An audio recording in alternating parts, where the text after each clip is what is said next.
I gave you my heart.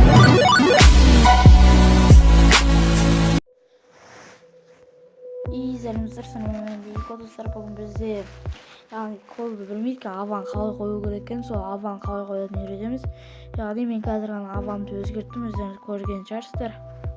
Яғни қысқа осы жерге кіресіздер, Google сайтына кіресіздер да, одан кейін мына жақта вход YouTube деп жазасыздар, тура осылай жазыңыздар достар. Сол жерде міне мына жерінде бірінші тұру, міне вход YouTube деп. Осы вход YouTubeға кіресіздер. Басында ютубқа кірген сияқты болады да. Ютубқа кірген сияқты болады басында. Бірақ артынан неге кіреді? Өз аккаунтқа ма бірдеңеге кіреді. Мінекей мен аванды қазір ғана өзгерттім. Міне осылай кіреді да. Сол кезде мінекей өтесіздер. Мінекей кейбіреулеріңізге черный экран болуы мүмкін достар. Мен былай да өтулеріңізге болады мінекей.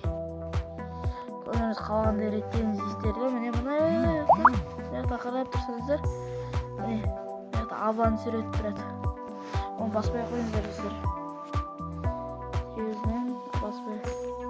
Біз бассаңыздар, мына параметрлер деген. Ой, ютубқа басып кеткен десе.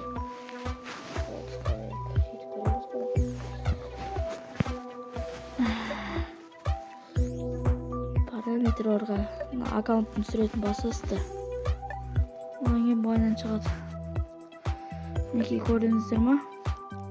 Одан кейін настройканы басасыздар. Немесе бүйтіп істеуге де болады. Бүйтіп істеуге де болады. Ойбай, işlemей қалады ол. Осы жерден мына жақта бір нәрсе тұру керек еді, қайда кетті ол? Есептік жазба ма, сояқтығысын деп бір тұратын қосымша параметрларға кіресіздер. Қосымша параметрлар дегенге кіресіздер. Кірсейш.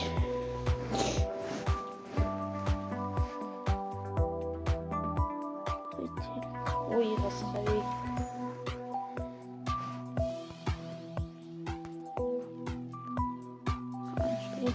Ой. Қанша еді бар ғой. Бұға ютубқа кіргенде осындай. Осыған кіргенде осыны сайт шығады достар.